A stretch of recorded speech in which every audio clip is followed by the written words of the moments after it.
কিন্তু প্ৰকৃত মানুহে চিনি পায় হু ইজ ভিক্টৰ দাস।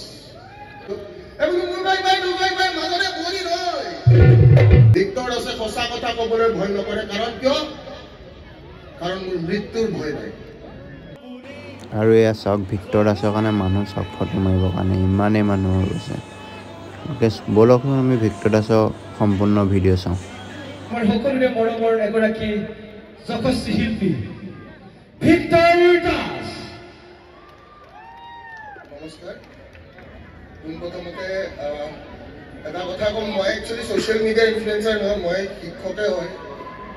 কিন্তু আমাৰ যুৱ প্ৰজন্মৰ কাৰণে মানে আগন্তুক দিনত যাতে আমাৰ যুৱ প্ৰজন্মই জাতি মাতি ভেদি নথে, আমাৰ জাতীয়তাবাদ এটা আমাৰ যাতে থাকে, তাৰে এটা প্ৰচেষ্টা চলাই গৈছে। প্ৰচেষ্টাটো সকলোৰে বেলেগ বেলেগ ধৰণৰ থাকে, মোৰ প্ৰচেষ্টাটো অকণমান বেলেগ ধৰণৰ। পোনপ্ৰথমতে লখিমপুৰৰ আজি ইয়াতে উপস্থিত সকলো ৰাইজক মই ৰঙালী বিহুৰ শুভেচ্ছা জনালোঁ। কি ভিক্টৰ দাসে সঁচা কথা ক'বলৈ ভয় নকৰে। কাৰণ কিয়? কাৰণ মোৰ মৃত্যুৰ ভয় নাই। আৰু যি মানুহৰ মৃত্যুৰ ভয় নাথাকে সি সঁচা কথা ক'বলৈ ভয় নকৰে। কিয়তে আৰু এটা কথা, মোৰ লোভ নাই।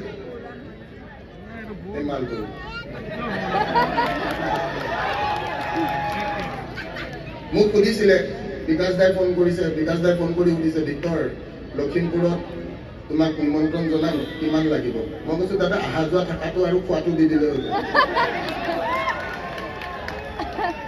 কাৰণ এটা নতুন জাগা লখিমপুৰত এবাৰ মই প্ৰথমবাৰ আহিছো, ফাৰ্ষ্ট। আৰু কেইদিনমান আগতে লখিমপুৰত চিনি নাপাওঁ বুলিও কৈছিলে হু ইজ ভিক্টৰ দাস। এটা জিদত আহিছো যে লখিমপুৰত মই আহিম, যাম। কাৰণ লখিমপুৰখন মোৰ, আৰু লখিমপুৰখন মোৰ আপোন জাগা, মোৰ নিজৰ জাগা। মোৰ দেউতাই কৈছিলে সৰু থাকোতে, আমি এটা গান শুনিছিলো, এই বোলো ধেমাজি লখিমপুৰ এ নহয় যে বেছি দূৰ, এ বোলো মত দিবি নে তই।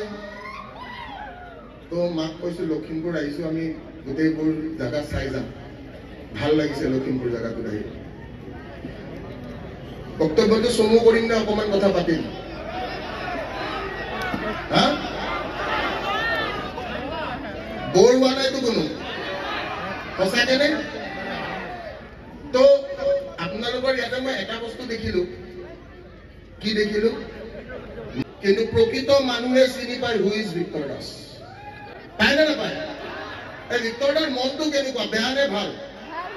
ভিক্টৰ দাই মানুহক ভাল পায় নে বেয়া পায়? ছাত্ৰ সমাজৰ হকে কাম কৰি গৈছো নে? নিস্বাৰ্থভাৱে। আজি যদি কিবা এটা কেলেংকাৰী হৈছে, সেই কেলেংকাৰীত অকলে নিৰ্ভয়ে মাত মাতিছো, জেল কাটিছো, কাষ্টডি কাটিছো। আৰু মই এটাই ইয়াতে বিনম্ৰ অনুৰোধ কৰি থৈ যাম, এই যে মঞ্চৰ পৰা যেতিয়া মই সুধো যে ভিক্টৰ দাৰ লগত কোনোবা আছেনে, বহুতে কয় আছো, কিন্তু মই যেতিয়া কাষ্টডিত থাকো থানাৰ ভিতৰত, এই থানাৰ ভিতৰত থাকিলে অকল মোৰ মাজনীয়ে থাকে আৰু বাকী কোনো নাথাকে।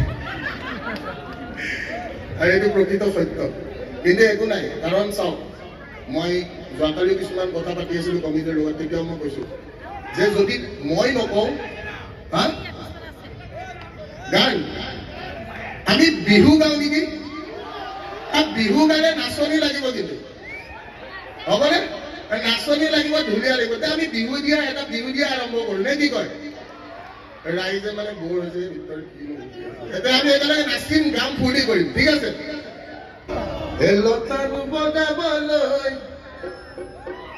লতানো বগাবলৈ আমি আৰম্ভ কৰিম। অৰিয়ালৈ পানীটো কি থাকোতে মাজনী মাজনী ঐ, এই হ'বনো পানী লগা যায়। ঠিকে আছে? এটা যোজনা মই দিছো, এইটো চবেই জানে, যিহেতু ভাল লাগিব। পাপনদাৰ যোজনা দিছো, এইবোৰ মোৰ বাই বাই দুবাই বাই মাজতে বহি ৰয়, হয়নে নহয়? এইবোৰ মোৰ বাই ইবাই দুবাই ইবাই মাজতে বহি ৰয়। এই হয় বুলি ক'ব লাগিব চবে, এনে ঘূৰে ক'ব লাগিব। এইবোৰ মোৰ বাই বাই দুবাই ইবাই মাজতে বহি ৰয়। আকৌ এবাৰ বঢ়িয়া লাগিছে, এইবোৰ মোৰ বাই বাই দুবাই ইবাই মাজতে বহি ৰয়। চৰাই হোৱা হলে, চৰাই হোৱা হলে আমাৰ নাচনীকেইটা ধুনীয়া লাগিছে নাই? আগত তোমালোকে আগুৱাই যোৱা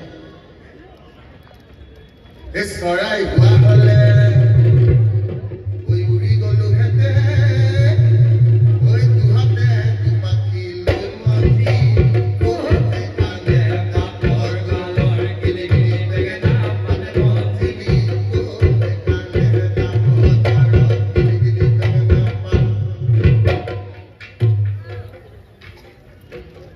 ও কেতে কি চৰাই কাটে খোকুদা কাটে খোকুদা কাটে খোকুদা এগুলো মৌ এক ভাতরে ছোট কি নাচ সই মদার পাতে কি নাচ ও সই মদার পাত তো লখিমপুৰবাসী ৰাইজ আমি গান আকৌ গাম দাদা আহিছে দাদা অহাৰ পিছত এতিয়া আমি যেতিয়া গাম বহুতকেইটা গান মানে ভাবি আছে ভিতৰত এইকেইটা গাব কিন্তু সেইকেইটা মিউজিক লাগিব সেইকাৰণে বাদ্যযন্ত্ৰখিনি যেতিয়া আহি পাব তেতিয়া আমি একেলগে গাম তেতিয়ালৈকে সকলোৱে একেবাৰে বোলে এইবোলো জয় অসম জয় অসম জয় অসম এবাৰ জুবিনদাৰ কাৰণে জয় জুবিনদা ঠিক আছে লগ পাম সকলোকে আধা ঘণ্টা বা 45 মিনিটমান পিছত গান গাম তেতিয়া জুবিনদাৰ যন্ত্ৰটো গাম ঠিক আছে ধন্যবাদ